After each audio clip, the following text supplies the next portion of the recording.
Generalidades. El proceso que involucra la ejecución de una obra estructural puede clasificarse en 4 ramas. La primera de estas corresponde a la estructuración del proyecto, es decir, realizar los estudios previos del proyecto para tener en cuenta los aspectos cualitativos y cuantitativos del mismo. Respecto al conocimiento cualitativo, es importante tener total claridad sobre los planos arquitectónicos del proyecto y los impactos ambientales y urbanos. Para los conocimientos cuantitativos es necesario conocer los sistemas estructurales que constituyen al proyecto en su totalidad, entre estos la cimentación del mismo. Previo a la ejecución de un edificio en acero estructural, es importante realizar los correspondientes estudios de suelo y cimentación de la obra bajo las especificaciones señaladas en el capítulo H del Reglamento Colombiano de Construcción Sismorresistente NSR 10. De esta manera se hace relevante tener conocimientos sobre el número de pisos o niveles del edificio, la cantidad de parqueaderos que éste requiera, el nivel freático de la zona de trabajo, como también los resultados de los análisis de los núcleos extraídos del suelo, aspectos que finalmente se ven reflejados en los esfuerzos a los que estará sometido el suelo, información que posteriormente es empleada para proponer diferentes opciones de cimentación, métodos de excavación según la consideración de las condiciones previamente descritas. Adicionalmente, se realizan recomendaciones con base a los estudios y análisis, observaciones que tienen que ver con los posibles asentamientos y efectos que se puedan generar en los predios vecinos, sin dejar de mencionar las observaciones acerca del método para construir la cimentación que finalmente se haya elegido. Cuando se trata de métodos para medir y recopilar información física acerca de la geoposición, los estudios topográficos son parte importante del proceso de ejecución del proyecto, ya que permite establecer el área, los linderos, los niveles y demás puntos que se encuentren por debajo o encima de la superficie del lote. Para tener en cuenta las condiciones del suelo, es necesario realizar ensayos mecánicos y dinámicos que permitan determinar las características del terreno. En el caso de los mecánicos, ensayos asociados a los estudios de suelos permiten conocer la capacidad de carga portante del terreno. En cuanto a aspectos dinámicos, están algunos como la velocidad de propagación de las ondas sísmicas, ya sean ondas de compresión, ondas P, y de cortante, ondas S. Generalmente en estos ensayos, las ondas son inducidas desde la superficie y se transportan a través de una fila de sensores sísmicos separados a cierta distancia. Los ensayos in situ pueden ser no destructivos y destructivos, los cuales son realizados con ayuda de perforaciones en suelo o roca, o en un sondeo de penetración estándar. Una vez se tiene el previo conocimiento del proyecto, se puede dar inicio a la etapa de diseño estructural, la cual en un inicio consiste en la determinación de las reacciones y deformaciones en la estructura al estar sometidas a fuerzas externas, fuerzas que adicionalmente deben ser, en un comienzo, estimadas según las condiciones de la zona de construcción y los criterios para la estimación del cálculo del peso de la estructura. Dentro del proceso de diseño a cargo del ingeniero estructural, es importante hacer un estimativo de los posibles desplazamientos que se puedan presentar entre los niveles de la estructura. Para realizar este análisis estructural, el ingeniero debe considerar los efectos que tiene la configuración de diferentes elementos estructurales en la rigidez del edificio, compuesto por vigas, columnas, arriostramientos y muros cortina. Es importante, entre otras cosas, que el análisis se realice de manera espacial, para posteriormente, una vez determinadas las derivas, poder garantizar que dichos valores se encuentren dentro de los límites permitidos por la norma de construcción colombiana,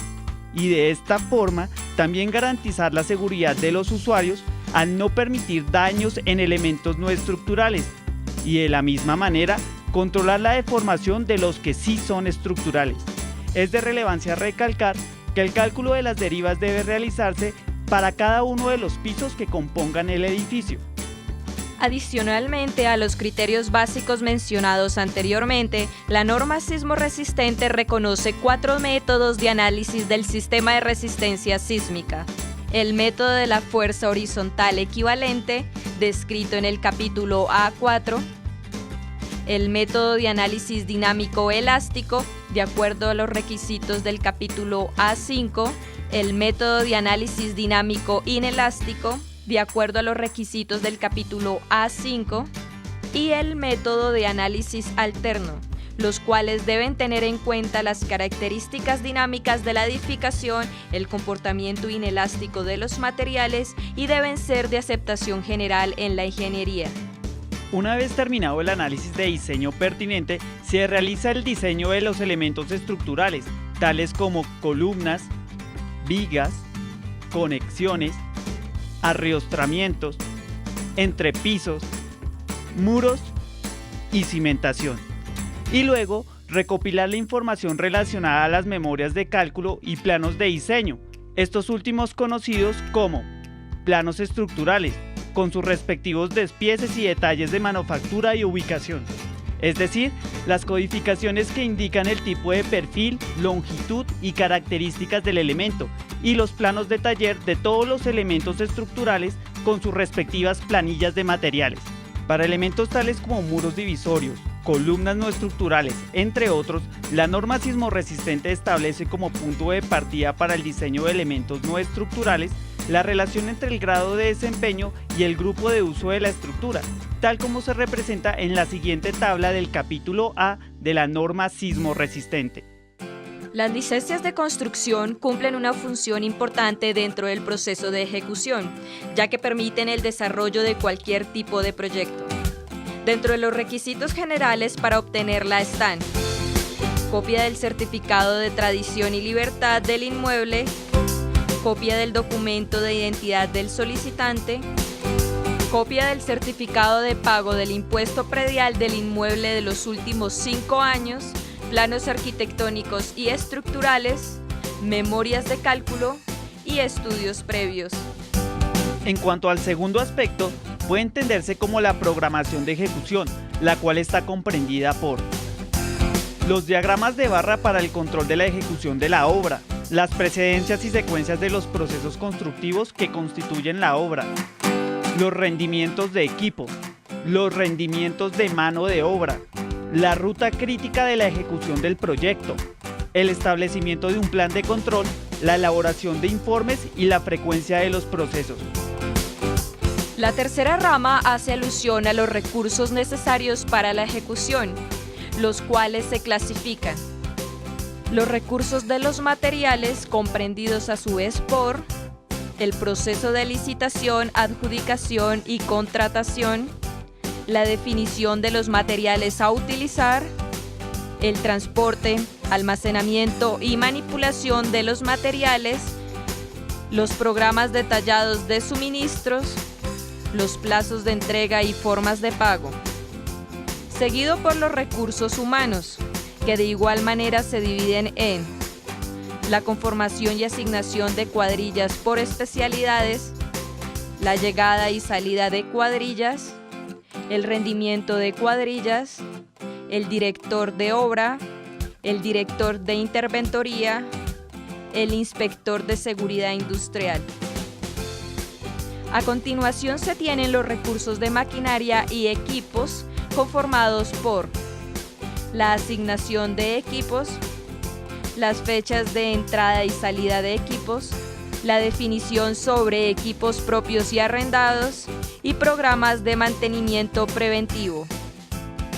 En cuanto a los recursos económicos, estos se dividen en el presupuesto detallado, los créditos bancarios,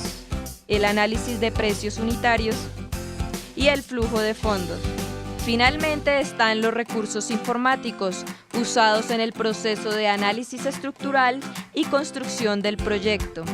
Estos se clasifican en el hardware disponible y el software disponible. La cuarta y última rama está asociada a la ejecución de la obra estructural. Tiene que ver con las alternativas y estrategias para el desarrollo de la misma con el proceso constructivo que se requiera según el caso, como por ejemplo, la sectorización del edificio, la determinación de los frentes de trabajo, la estimación de la dirección de construcción en sentido horizontal y vertical, la ubicación, diseño y construcción de almacenamiento, la estimación de los flujos del material, la localización y operación de los equipos de izaje, el diseño de un patio de operaciones e instalaciones provisionales, la elaboración de un programa de seguridad industrial y el cumplimiento del plan de manejo ambiental.